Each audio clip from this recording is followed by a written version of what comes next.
بسم اللہ الرحمن الرحیم نحمدہ و نصلی علی رسولہ الکریم اما بعد۔ میں نے اسلام کو اجنبی کیوں کہا؟ بہت سارے کمنٹس آئے، لوگ پوچھتے ہیں اس کا کیا مطلب ہے۔ اس سے پہلے جو میں نے ویڈیو اپلوڈ کی تھی اس میں اسلام جب آیا تھا تو اجنبی کی حیثیت سے آیا تھا، تو لوگ پوچھتے ہیں کہ اس کا یہ بات کا مطلب کیا ہے۔ بات پہ دھیان دیجیے۔ ہمارے نبی صلی اللہ علیہ وسلم کو نبوت ملنے سے پہلے جتنے بھی انبیاء اور رسول آئے وہ پورا کے پورا سسٹم، پورا کے پورا نظام، پورا کے پورا مکمل قانون لے کر نہیں آئے تھے۔ ہمارے نبی صلی اللہ علیہ وسلم مکمل زندگی گزارنے کا طریقہ لے کر آئے۔ آج جس اسلام کی ہم کو پہچان ہے، جس اسلام کو آج ہم پہچانتے، وہ اسلام کے 5 ارکان ہیں۔ وہ اسلام کے 5 ارکان ہیں: کلمہ، نماز، روزہ، حج، زکوٰۃ، بس اسلام کے 5 ارکان۔ اسی کی ہم کو پہچان ہے، اس سے زیادہ اسلام کی ہم کو پہچان نہیں ہے، اس لیے میں نے اسلام کو اجنبی کہا۔ اللہ کے واسطے بات میں غور کیجیے۔ ہمارے نبی صلی اللہ علیہ وسلم کو نبوت ملنے سے پہلے جتنے بھی انبیاء اور رسول آئے سب نے پورا زندگی گزارنے کا طریقہ لے کر نہیں آئے تھے۔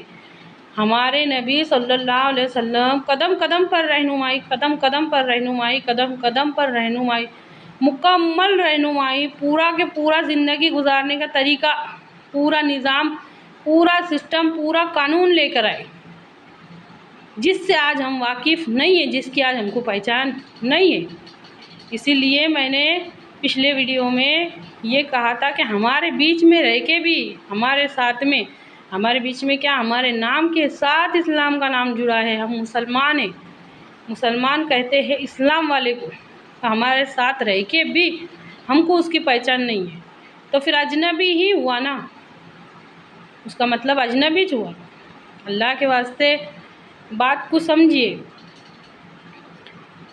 دین کے 5 شعبوں میں غور کیجیے، 5 کے 5 شعبے میں غور کیجیے اور اس پہ پورا عمل کرنے کی کوشش کیجیے۔ مصلی سے اٹھے جھوٹ شروع، مصلی سے اٹھے دھوکے شروع، مصلی سے اٹھے جانماز سے اٹھے غیبت شروع، چغل خوری شروع۔ ہو رہا ہے کہ نہیں ہو رہا ہے؟ سمجھیے اچھی طرح سے بات۔ ہمارا جو ایمان ہے وہ تصدیق بالقلب والے ایمان نہیں ہے، اور ہمارا جو ہم جس اسلام کے اوپر آج ہم عمل کر رہے، تو صرف اور صرف ہم جس کو پہچانتے نا، وہ اسلام کے 5 ارکان ہیں۔ ہماری پوری زندگی اگر کرنے کا بھی اگر ہم نے سوچے بھی نا، تو صرف اس پہ عمل کرنے کا سوچیں گے، اس سے زیادہ سمجھدار نہیں، اس سے زیادہ کہ ہم کو پہچان نہیں ہے۔ تو جن باتوں کی پہچان نہیں ہے اس کو اجنبی کا، اس کو اجنبی کا۔ ہمارے نبی صلی اللہ علیہ وسلم کو نبوت ملنے سے پہلے لوگ پتھروں کو پوجتے تھے، وہ معبود سے ناواقف تھے، معبود کو نہیں پہچانتے تھے۔ ہمارے نبی صلی اللہ علیہ وسلم نے معبود کی پہچان کرائی۔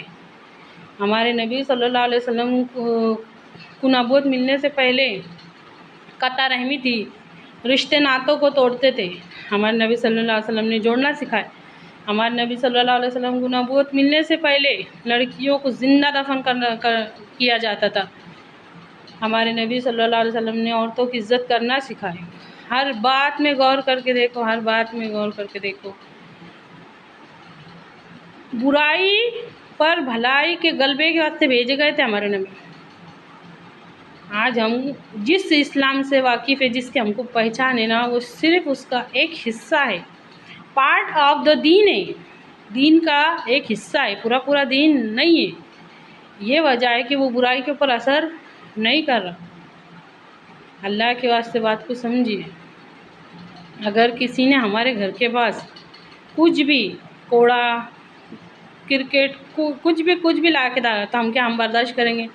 نہیں، آج یہ کچرا لا کے ڈالا، کل وہ لائیں گے، وہ لائیں گے، سب مل کے لائیں گے اور میرے گھر کے پاس گندگی کا ڈھیر کر دیں گے۔ کبھی برائی پہ بھی غور کرو، کتنی برائی ہے ہمارے آس پاس، سوچو۔ ہمارے نبی صلی اللہ علیہ وسلم کا ارشاد ہے کہ میں ہر بھلائی کی تکمیل کے لیے بھیجا گیا ہوں۔ ہمارے نبی صلی اللہ علیہ وسلم کا یہ ارشاد ہے کہ اگر ایمان کا سب سے پہلا درجہ یہ ہے کہ جب تم کسی برائی کو ہوتا ہوا دیکھو تو اس کو ہاتھ سے روکو. سب سے پہلا درجہ یہ ہے. اگر تم کسی برائی کو ہوتا ہوا دیکھو تو اس کو زبان سے اگر روکے تو یہ دوسرا درجہ ہے. اور اگر دل میں برا محسوس کرے تو یہ تیسرا آخری درجہ ہے. اللہ رحم کرے. ہم برائی کو برائی بھی نہیں سمجھتے. برائی کو برائی بھی نہیں سمجھتے تو ہمارے ایمان کا کون سا درجہ سمجھا جائے گا. یہ وجہ ہے کہ اگر اجنبی لفظ پہ بھی تھوڑا غور کر دیے نا کہ یہ کیا بتا رہے صاحب، اجنبی کا کیا مطلب ہے. باقی کی باتوں سے ہم ناواقف ہے. صرف اسلام کے 5 ارکان سے واقف ہے. باقی کی پہچان ہم کو نہیں ہے. کہ اللہ کہنے سننے سے زیادہ غور و فکر کر کے اس پہ عمل کرنے کی توفیق دے. آمین ثم آمین.